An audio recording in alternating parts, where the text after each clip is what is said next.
But behind the promises of opportunity lies a dark and disturbing reality.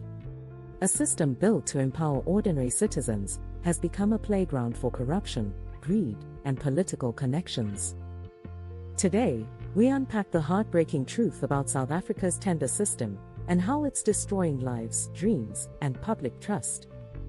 When South Africa became a democracy in 1994, one of the most powerful tools for transformation was public procurement, the government's tendering process. The idea was simple: create opportunities for previously disadvantaged people by giving them a fair chance to do business with the state. Roads, schools, clinics, IT systems, housing, all could be built by black-owned businesses. It was a beautiful vision. But something went wrong. Very wrong. As early as the 2000s, a new term emerged in South Africa: tenderpreneur, a blend of tender and entrepreneur. These weren't builders, engineers, or developers. Many were politically connected individuals who won tenders without the skills to deliver, and outsourced the work while taking massive cuts. Some didn't deliver at all. Example, are 15 million paid to paint one school. Are 3 million spent on toilets that never existed. Contracts awarded to companies registered just a week before the bid closed. Bribery, nepotism, fake invoices, inflated prices. The tender system became one of the biggest sources of corruption in the country. Politicians and officials began demanding kickbacks to award contracts.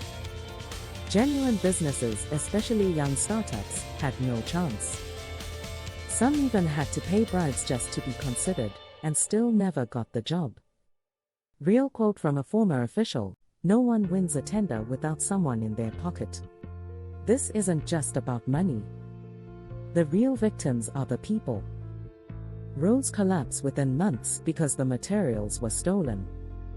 Clinics go unfinished. Schools lack toilets. Municipalities go bankrupt. And it's always the poor communities who suffer the most. Corruption kills, quietly, every day. Whistleblowers who try to expose corruption? Many are silenced, sometimes permanently. People live in fear of speaking out. Activists and journalists investigating tenders have been threatened, harassed, and even murdered. Case example: optional Babita Deokaran, a health department official, was assassinated in 2021 after raising concerns about irregular contracts in Gauteng. You might think after state capture, things have improved. But in many places, the tender system is still deeply broken. Officials simply rotate or rename companies to appear compliant. New systems are introduced, and then hacked or bypassed by the same corrupt networks. Genuine businesses are still being pushed aside for insiders.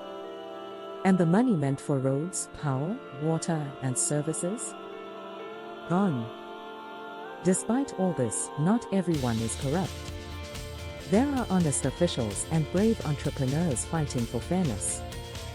Civil society groups and journalists continue to expose the truth. New e-procurement tools are being tested.